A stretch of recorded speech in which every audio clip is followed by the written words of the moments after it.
Halo lur, piye kabare? Jumpa lagi dengan channel Wedhus Jambon. Pada kesempatan kali ini kami akan menceritakan kembali secara singkat kepada dulur-dulur semua tentang alur cerita film The Grand Budapest Hotel yang tayang tahun 2014. Film bergenre komedi drama yang mengambil latar belakang suasana Eropa di abad ke-20 ini mendapat rating IMDb yang sangat baik. Mungkin banyak yang belum tahu bahwa sutradara The Grand Budapest Hotel yaitu Wes Anderson mendapatkan banyak penghargaan berkat kepiawaiannya dalam membuat film yang eksentrik, unik, dan juga menarik. Menonton film garapan Pak Wes ini seperti melihat lukisan yang hidup, sangat memanjakan mata para penonton. Oke lur, pastinya sudah penasaran dengan jalan ceritanya kan? Kalau gitu kita langsung saja siapin kopi dan rokoknya dan langsung saja kita masuk ke alur ceritanya.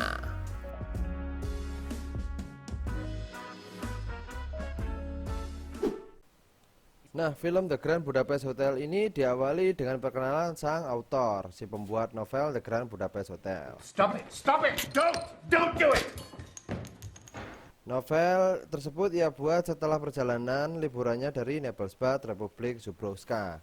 Nah, Republik Zubrowska ini negara fiksi ya lur ya. Jadi ora usah di googling karena ya ora bakal ono. Hotel tersebut sepi dan berada di tempat yang terpencil. Pengunjungnya juga itu-itu saja. Di sana si author bertemu dengan seorang tua yang terlihat sangat kesepian. Orang itu bernama Zero Mustafa. Dia adalah orang terkaya di Zubrowska sekaligus pemilik dari Hotel Grand Budapest itu sendiri.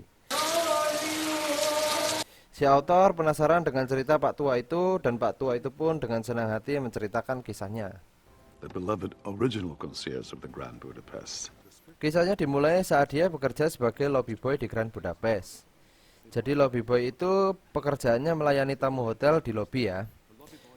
Dia bekerja di bawah pengawasan seorang concierge atau pelayan bernama Monsieur Gustav yang merupakan kepala pelayan di Grand Budapest Hotel itu. Nah, beberapa dari kalian mungkin sudah tahu ya, kalau Monsieur Gustav ini biasanya main film tapi nggak pakai hidung. Tapi kali ini dia main filmnya pakai hidung. Oke lanjut. Monsieur Gustav adalah orang yang rapi, wangi, dan juga yang teliti. Dia selalu memastikan bahwa pelanggan hotelnya mendapat pelayanan terbaik. Zero menyadari kalau sebagian tamu hotel ini sebenarnya datang untuk menemui Monsieur Gustav. Dan mereka semua adalah orang-orang tua dan kaya, teman-teman dari Monsieur Gustav. Teman kata dia. Di hotel itu Monsieur Gustav memiliki seorang teman yang sangat akrab. Dia adalah seorang janda bangsawan berumur 83 tahun bernama Kontes Selin Velenov Degov Untaksis. Nah, namanya susah banget kan ya. Untung saya bisa ngejanya loh. Nah, karena namanya susah banget, kita sebut saja dengan nama Madame D. Di hari itu, Madame D hendak kembali ke tempat asalnya di Lodz. Namun dia mempunyai firasat bahwa itu akan menjadi terakhir kalinya mereka bertemu karena Madame D merasa dia akan segera mati. Oh dear God, what have you done to your fingernails? I beg your pardon. This diab... Namun Monsieur Gustav berpikir itu hanya firasat saja dan meyakinkan Madame D jika semua akan baik-baik saja. Nah, disinilah cerita yang sebenarnya dimulai. I love you. I love you. Pardon. Beberapa bulan kemudian saat Zero hendak mengambil koran, dia terkejut melihat berita di koran yang menyebutkan bahwa Madame D telah meninggal. Dia pun segera memberitahu Monsieur Gustav. Monsieur Gustav menyesal karena waktu itu tidak menghiraukan kata-katanya. Lalu Monsieur Gustav dan Zero pun segera menuju ke Lodz untuk melayat.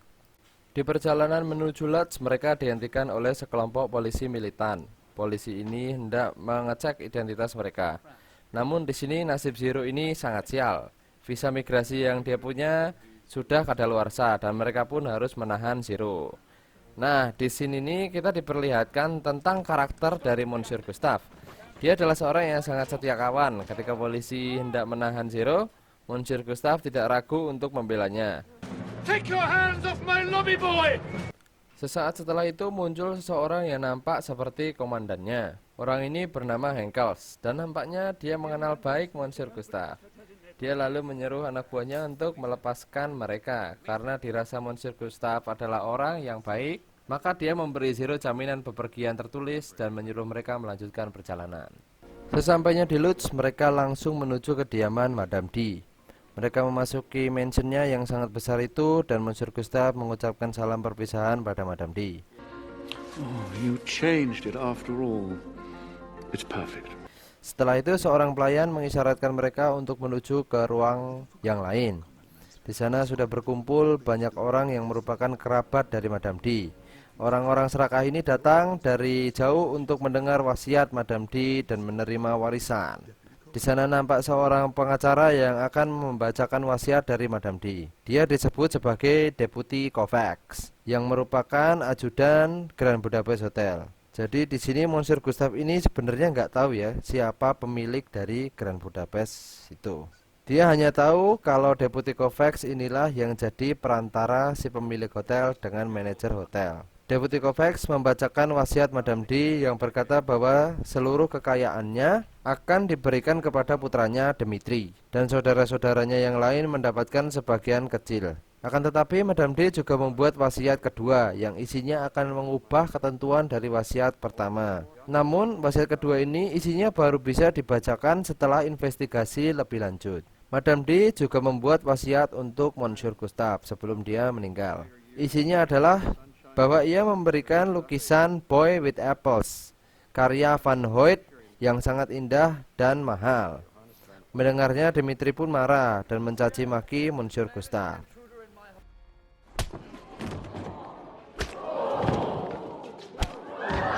Setelah itu Monsieur Gustave pergi untuk mengambil lukisan itu sebelum Dmitri mengambilnya dan segera kembali ke Grand Budapest.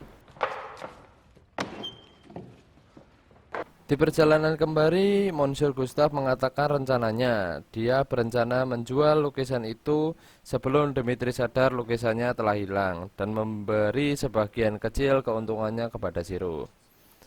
Meskipun Monsieur Gustave orang yang tidak memiliki apapun, namun dia juga berkata bahwa kelak jika dia mati, dia akan mewariskan semua yang dia punya untuk Zero atas bantuan yang diberikannya. Sesampainya di hotel, setelah mereka menyimpan lukisannya, polisi pun datang. Mereka menangkap Monsieur Gustave atas tuduhan pembunuhan terhadap Madame D. And you think I did it? Hey! Singkat cerita, Monsieur Gustave dipenjara sembari menunggu pengadilan. Di sana Zero menjelaskan bahwa Deputy Kovacs curiga pembunuh sebenarnya bukanlah Monsieur Gustave. Dan saksi kunci dari kasus tersebut adalah Sarge, pelayan yang waktu itu menjumpai Monsieur Gustave di rumah Madame D yang kini tidak diketahui keberadaannya. Di penjara, kelakuan Monsieur Gustave ini sangatlah aneh. Dia bersikap seolah-olah penjara itu adalah hotel dan dia adalah seorang pelayan. Namun meski begitu, dia mendapat banyak teman. Suatu hari saat dia hendak mengantarkan kue untuk teman-temannya, mereka mengajaknya berdiskusi untuk kabur keluar dari penjara itu. Dan teman-temannya berkata jika ingin keluar dari penjara itu mereka memerlukan alat menggali. Lalu Monsieur Gustave mendapat ide untuk menyelundupkan alat menggali melalui kue Mendel yang kebetulan adalah buatan kekasih dari Zero yang bernama Agatha. Kue Mendel ini sangat terkenal dan enak. Jadi tak satu pun penjaga di sana akan curiga dengan kuenya.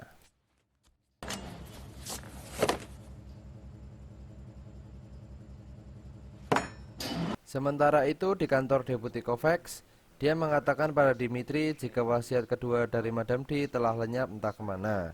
Namun Dmitri nampaknya tak peduli dan menyuruh Kovacs untuk tidak menyelidikinya lebih lanjut dan tidak ikut campur lagi masalah warisan keluarga mereka.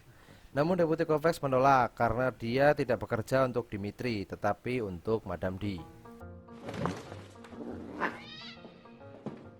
Malam harinya Zero memberitahu Agatha bahwa dia dan Monsieur Gustave sebenarnya sudah menyembunyikan sebuah lukisan yang bernilai sangat mahal.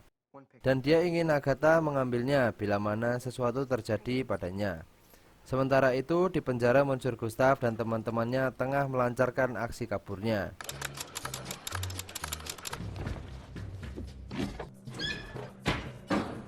Dan singkat cerita dia pun berhasil. Sementara itu kita ke Deputi Kovacs. Sepulang dari kantornya, Deputi Kovacs diikuti oleh seorang pria yang tidak asing. Pria ini bernama Jopling, yang merupakan anak buah dari Dimitri. Misi utama Jopling ini sebenarnya untuk memastikan jika warisan jatuh ke tangan Dimitri dan menyingkirkan semua yang menghalangi tujuan itu. Kali ini dia berniat untuk melenyapkan Deputi Kovacs yang berpotensi menghalangi tujuannya tersebut. Dan akhirnya dia pun membunuh Deputi Kovacs.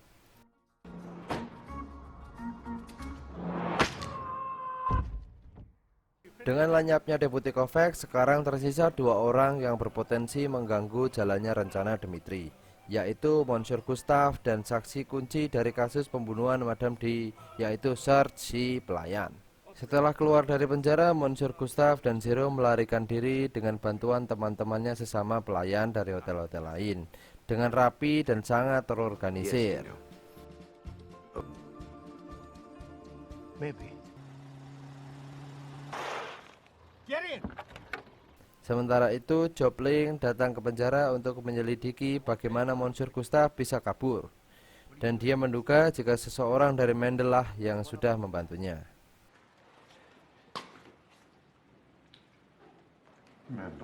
Di perjalanan kabur, Monsieur Gustave dan Zero diberitahu bahwa rekan-rekannya telah menemukan si pelayan bernama Serge yang menjadi saksi kasus pembunuhan Madame D ini. Dan mereka pun sudah mengatur pertemuan dengan Monsieur Gustave. Berikutnya di kediaman Madame D, Dimitri baru menyadari jika lukisan Boy with Apple-nya telah dicuri dan menggantinya dengan lukisan yang sangat mantap. Hahaha. Holy fuck. What's the meaning of this shit? Di kantor polisi, Henkes mendapat laporan telah terjadi pembunuhan di kediaman saudari dari Serge. Saudarinya dibunuh dan di tempat kejadian terdapat informasi tentang lokasi persembunyian Serge. Nah, sudah jelas kan, ini pelaku pembunuhan adalah Jopling, karena dua orang yang tersisa dalam kasus pembunuhan Madame D ini hanyalah Serge dan Monsieur Gustave. Jadi Jopling ke tempat saudari Serge untuk mendapatkan info tentang keberadaan Serge. Kita kembali ke Zero dan Monsieur Gustave. Akhirnya mereka sampai di sebuah biara di mana Serge bersembunyi. Singkat cerita, di sana mereka bertemu dengan Serge. Serge di sini menjelaskan bahwa dia sebenarnya adalah saksi dari penulisan wasiat kedua Madame D, yang isinya hanya boleh dibacakan jika penyebab kematiannya adalah karena dibunuh. Sayangnya mereka telah melenyapkannya, namun Serge ini mempunyai kopiannya. Sebelum sempat mengatakan di mana kopian itu berada, Serge tiba-tiba sudah dibunuh. Di sana mereka melihat Jopling yang sedang kabur dan adegan kejar-kejaran pun dimulai.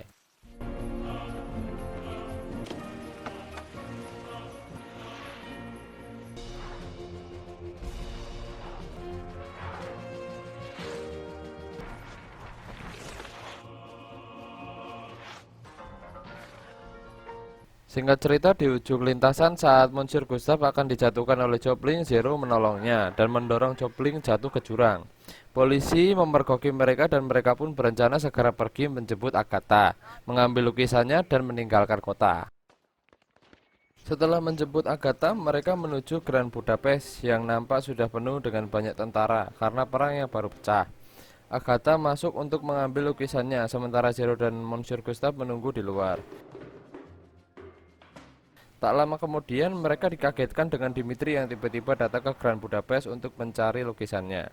Lalu dia melihat Agatha sedang membawa sesuatu yang diduga adalah lukisannya dan berusaha mengikutinya.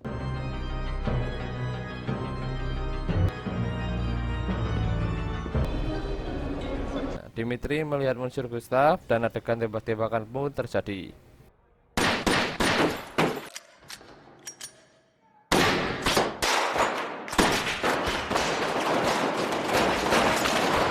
Polisi pun datang dan Dimitri dan Monsieur Gustave pun saling tuduh. Zero baru sadar kalau dia melupakan Agatha di sana. Agatha terlihat sedang akan terjatuh, namun saat Zero berusaha menolongnya,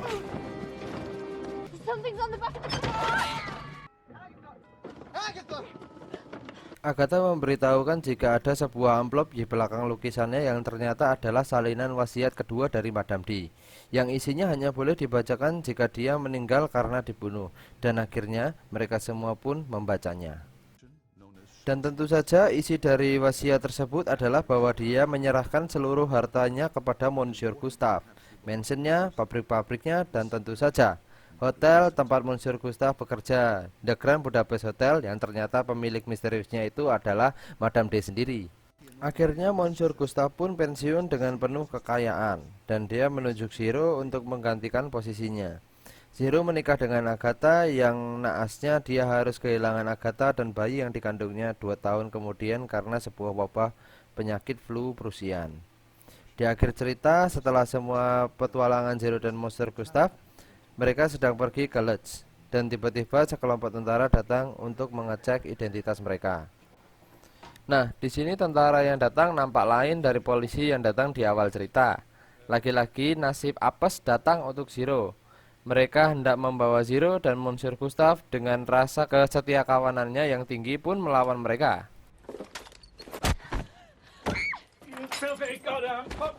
Di scene akhir kita melihat si autor yang sedang berbincang-bincang bersama Zero yang sudah tua lagi. Dia bertanya apakah yang terjadi setelah itu, dan Zero menjawab, mereka menembak Monsieur Gustave. Begitu saja. Jadi akhirnya seluruh harta warisan Madame D yang diwariskan kepada Monsieur Gustave diwariskan kepada Zero. Jadi begitulah cerita Zero. Si author memiliki satu pertanyaan terakhir untuk Zero, yaitu apakah memang benar Zero mempertahankan hotel yang boros dan tidak menguntungkan itu karena itu adalah koneksinya dengan masa lalunya? Dia menjawab tidak. Dia tetap menjaga hotel itu karena kenangan indahnya bersama Agatha, dan cerita pun tamat.